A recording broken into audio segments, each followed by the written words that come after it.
Canada Tourist, Business and Family Visit Visa. Fill the necessary visa application form from Immigration and Citizenship, Government of Canada website. Fill the form with utmost care and validate the form.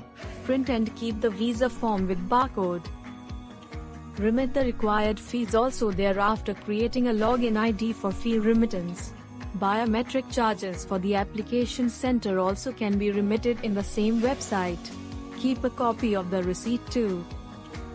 On the appointment day, make sure you stick on to the allotted timings, and carry printed visa application form with barcode, fees receipts, all necessary documents showing the purpose of your proposed trip to Canada, like invitation or sponsor letter from a relative or friend whom you are intend to visit.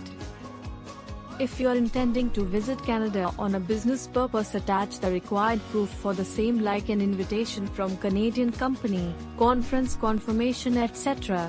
Please don't forget to attach the necessary documents from your end, showing your financial and work status like bank statements, income tax filing, necessary leave approval from employer or proof of your own business, etc.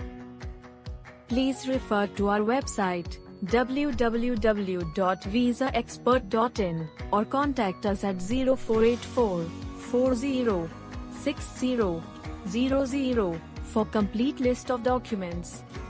Don't forget to like, comment and subscribe for more videos.